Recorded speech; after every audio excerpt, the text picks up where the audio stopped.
Hello and welcome to the Teach Music 21C podcast series. I'm Merlin Thompson, the creator and founder of Teach Music 21C, a music studio teacher community that takes its inspiration from real life students, real life parents, and real life teachers. And I'll take a moment to make sure you know about all the amazing resources available on our website. So please check out teachmusic21c.com when you've got time. And today I'd like to welcome once more Paul McGlinchey from our executive team here at Teach Music 21C. Welcome back, Paul. Hello, Merlin. It's great to be back. Thanks so much. And, we're going to venture into the ear before eye discussion today. Mhm. This whole notion of learning to play by ear before we learn to play by reading music. And Yes, I hear you have an interesting story to tell us about your mom's experience with learning by ear.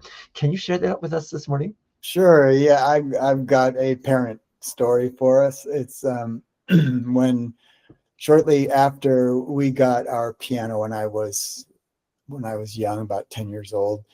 My mom, who had played before a bit, decided that she wanted to learn how to play by ear. So she had a couple of songs that she wanted to learn and basically figured it out on her own.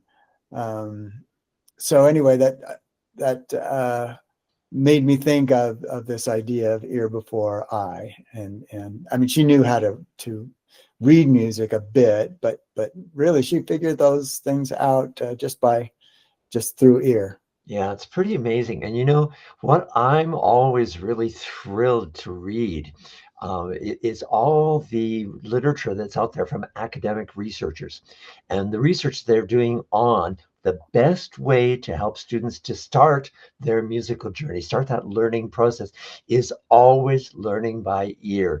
In Mhm. all my years of consulting research on this, I've never come across a document that says, make sure you start with your students with reading. Everybody always says start learning by ear. And your mom's experience kind of demonstrates why that's important for us because those things are already in our head. That musical language is already ready to go.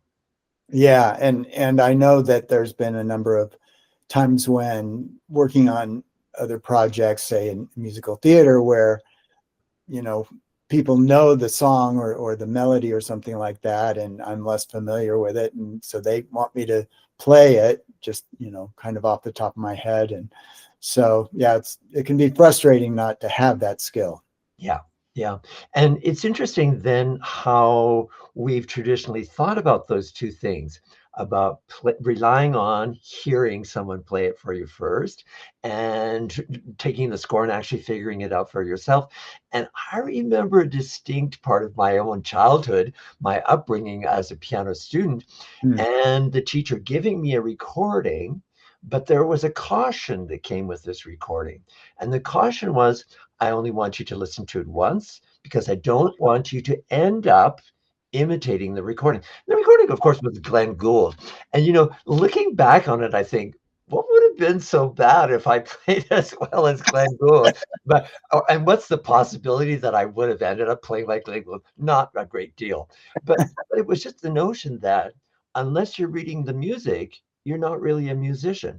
If Hmm. you're relying on a recording, maybe you're a substandard level of musician. So there are those kinds of long-standing attitudes Hmm. towards reading and playing by ear that I have the feeling they're still around there somewhere.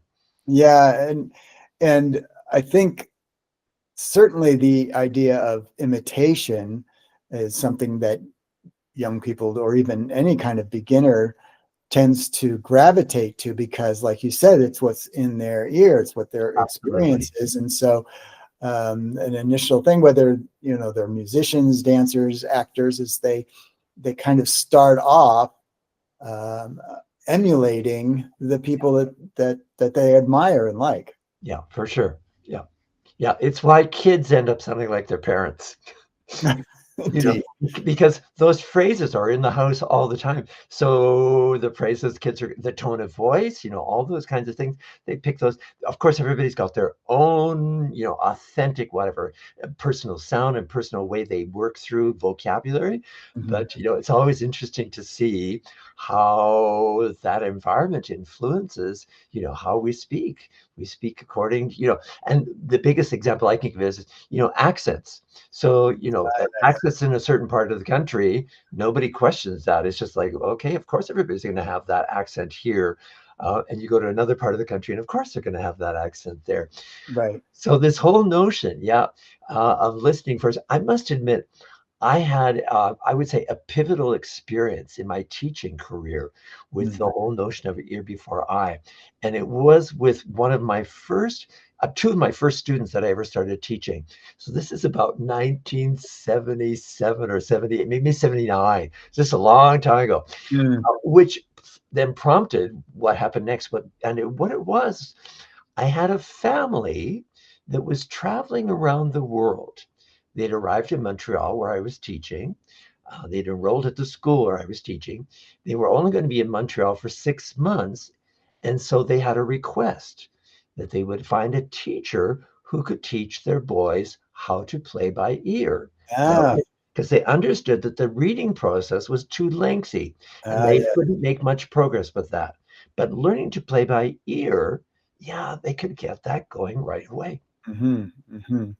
Yeah, it seems like that would be more natural for people, generally speaking, because that's how we receive music. That's how we take it in.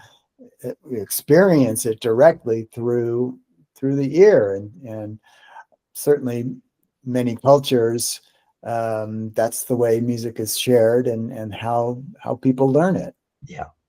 Well, for these two boys, for me, it was transformational because Mm. I had some experience from I'll say my own childhood. And my beginning at the piano took place because my older brother played. My older brother is 3 years older than I am, so he had several years of piano lessons. And the story goes, I don't remember this event. My piano teacher told me this event Okay. sometime about maybe 10 years ago. She told me that on one occasion, I had accompanied my mom and my older brother to his lesson.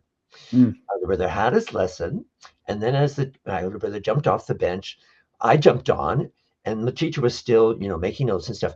And I started to play some of the pieces that my brother had just played. Ah. And the teacher looked at my mom and said, so when is Merlin going to start piano lessons? Because it seems like we should really be doing something. So, and I have no recollection of that at all. But I Okay. remember that I didn't learn to read music with the Mm. book that they gave me. Mm. I remember that I might figure out maybe the first bar or so. Mm. And then because my mind just went, oh, that's the piece that goes like this, I would play the whole thing through by ear. Wow. And eventually, I came to understand that whatever picture was on the page, that told me more about which piece I was to play than actually figuring notes out. Oh, interesting. Yeah. Interesting. So for a long time, I played by ear. Where did the transition come for me? Well, when I was about 10 or 11, my piano teacher decided that it was time for me to start playing for church. Mm. So that seems like a good thing to do. Yeah. But the challenge with playing for church is that they're hymns, and the hymns change every week. Ah, yes. You only get the hymn. So the minister would phone my house, my mom and dad's house. They phone at the house. I'd get the phone at 5 o'clock on Saturday evening Oh with my. the list of the hymns for the next day. Ah. So at first, the minister was very accommodating. He chose hymns that he knew I could already play by ear or was Okay. already familiar with. I guess that was the strategy. Mm. And then gradually started introducing hymns that I wasn't so familiar with, and I could only do by reading at that point. So, Ah. so for me, it was like, yeah, this progression from learning to play by ear, learning to play with reading was really a natural one for me. Learning to Mhm. play by ear meant I had lots of I'll say musical vocabulary in my fingertips and in Yeah. my ear, so Yeah. that when I went to reading, Oh, yeah, of course that's what that's saying. And when I couldn't figure things out, it just meant I had to read more closely and, actually figure out what were the notes in that chord, in that bar, in that hymn. So when Yeah. I came to teaching these young boys who wanted to learn only by ear, yeah, I knew it was a good decision. All right. Very good. And then what we've seen since, and then for me, the next part of the story was I Mm. was aware of the Suzuki method. So I knew that the Suzuki method had a recording that went with the book. And so I contacted a Suzuki teacher in Montreal. I said, can you tell me a little bit about things? She said, yeah. And I was just blown away. I thought, wow, this is amazing. We've got all these pieces that are on a recording, all these Mm. that are in a book. And I literally came home. I phoned all of my beginner students. I had probably about 15 beginner students at that point. Mm. And I said to the parents, I've noticed that your child, so and so, always learns more quickly when he or she has the sound of the piece in their head already. Mhm. Mhm. Then, and they said, oh, yeah, yeah, totally. Can totally learn anything as long as he's got the sound of it in his head. Yeah. So they said, well, you'll never guess. But found a book it has a recording that goes with it, and I'm going to switch all my students to this method. Are you on board? And they all said, yeah, of course we're on board. So overnight, I went from a reading teacher and for my beginners to this person who is using ear before eye strategies. Nice. Nice.